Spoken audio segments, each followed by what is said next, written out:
आज Doubtnut app download करें। Doubtnut पर अपने सभी गणित, रसायन विज्ञान, भौतिक विज्ञान और जीव विज्ञान के डाउट्स का करो सफाया। बस प्रश्न की फोटो खींचो, एक ही प्रश्न को क्रॉप करो और तुरंत वीडियो सोल्यूशन पाओ। अभी डाउनलोड करें। फ्रेंड्स, हमारा प्रश्न है, एक एलार्ज श्रेणी परिपथ में एक ज्यावक्री voltage V equal to V naught sine omega t लगाई जाती है। यह दिया गया है कि जो हमारा प्रेरकत्व है L की वैल्यू 35 मिली हेनरी, जो हमारा प्रतिरोध है 11 ओम है, V RMS जो दिया गया है RMS वैल्यू जो दी गई वोल्टता की 220 वोल्ट है, omega divided by 2 pi equal to 50 hertz दिया गया, तथा पाई की वैल्यू में क्या लेनी 22 डिवाइडेड बाई 7। तो हमें क्या निकालना है, अस्थायी अवस्था में धारा का आयाम तथा धारा व वोल्टेज में कलांतर ज्ञात कीजिए। हमें धारा का आयाम मीन्स हमें जो है करंट की जो मैक्सिमम अधिकतम वैल्यू निकालनी है, और धारा व वोल्टेज के बीच में हमें क्या निकालना है, कलांतर निकालना है। अब आगे क्या बोला, दिए गए वक्र पर एक चक्र के लिए धारा का परिवर्तन प्रदर्शित कीजिए। ओके, क्वेश्चन को हम फिगर के थ्रू भी समझते हैं कि हमारा क्वेश्चन क्या बोल रहा है। ये हमारा ग्राफ दिया गया, ये हमारा वोल्टेज और टाइम का ग्राफ दिया गया है।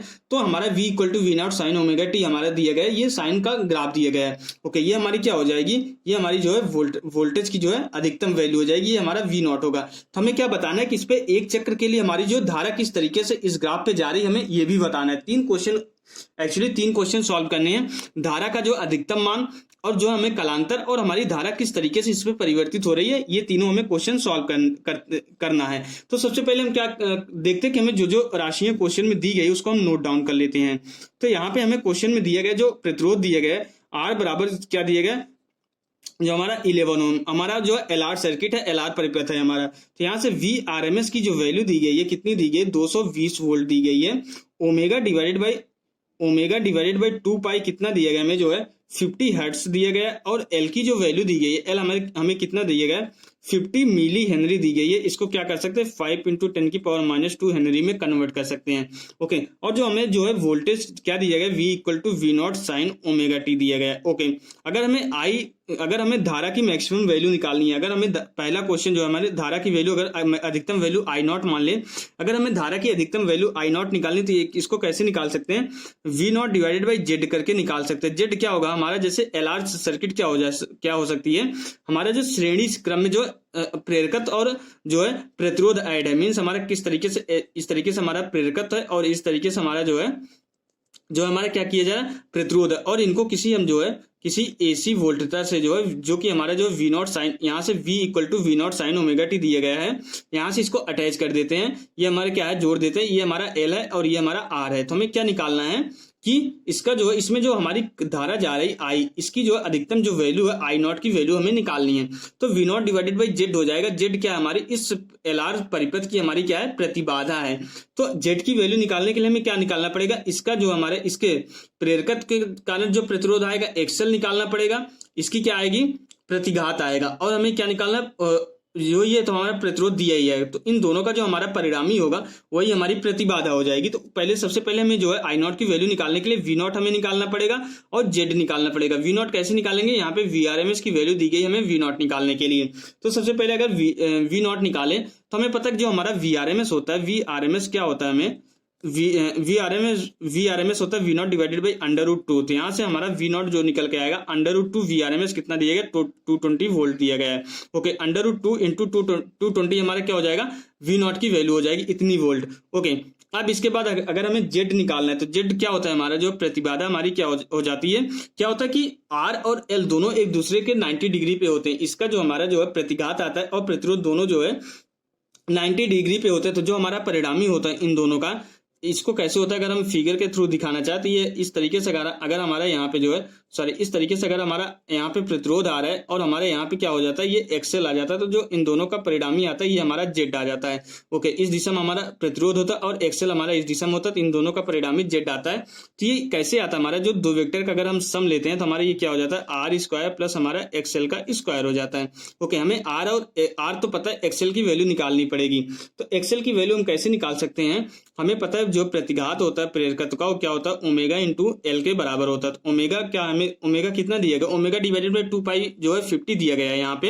यहाँ से ओमेगा कितना हो जाएगा, 50 इंटू 2 पाई हो जाएगा, और L की वैल्यू 5 इंटू 10 की पावर जो है माइनस, ये हमारा जो कितना दिया गया था, ये 50 मिली हेनरी नहीं दिए गए, ये हमारा जो है 35 मिली हेनरी दिए गया है, तो 35 इंटू 10⁻³ हो जाएगा। सॉरी, यहाँ पे गलत नोट कर लिया, 35 मिली हेनरी दिया गया है, तो ये कितना हो जाएगा हमारा 35 इंटू 10⁻³ के बराबर हो जाएगा। ओके, तो यहाँ से अगर हम जो है इसको सॉल्व करेंगे तो हमारे एक्सेल की जो वैल्यू आ जाती है ये भी लगभग हमारी कितनी हो जाती है, लगभग 11 ओम के बराबर ही आती है। तो यहाँ से जो हमारा जेड की जो वैल्यू आ जाती है, अगर इस समीकरण से जेड की वैल्यू निकालना चाहे तो 11 का स्क्वायर प्लस 11 का जो है हमारा स्क्वायर, ये कितना हो जाता है 11√2 ओम के बराबर हो जाता है।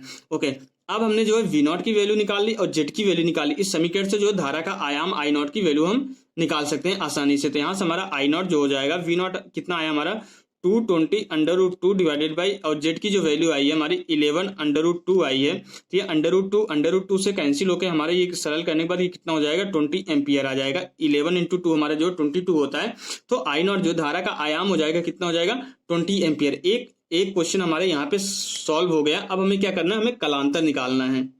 ओके, तो बेसिकली हमें कलांतर क्या निकालना है, हमें जो है कलांतर फाई की वैल्यू निकालनी है। जो हमारे ये एंगल होता है यहाँ पे, जो इस त्रिभुज में जो हमारा ये एंगल होता है, ये हमारा फाई होता है, यही हमारा कलांतर होता है। तो tan फाई हमारा क्या हो जाएगा, लंब डिवाइडेड बाई आधार हो जाएगा।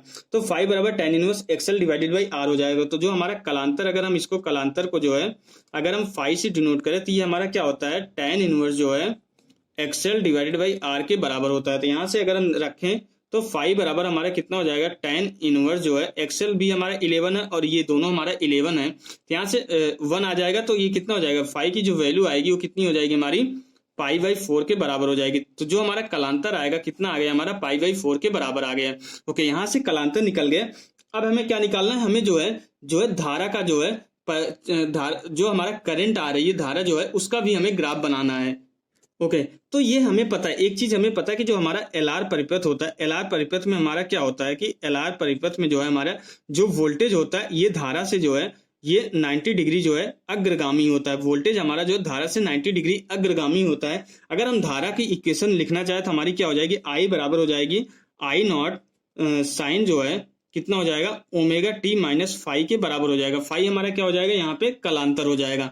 ओके, तो क्या होता है हमारा जो है कि ये जो हमारा वोल्टेज क्या होता है, हमारा धारा से जो है अग्रगामी होता है। यहाँ पे हम 90 डिग्री एक्चुअली नहीं बोल सकते, हमारा जो है ये बोल सकते हैं कि LR परिपथ में हमारा क्या होता है कि धारा जो है वोल्टेज से जो है 90 डिग्री अग्रगामी होता है।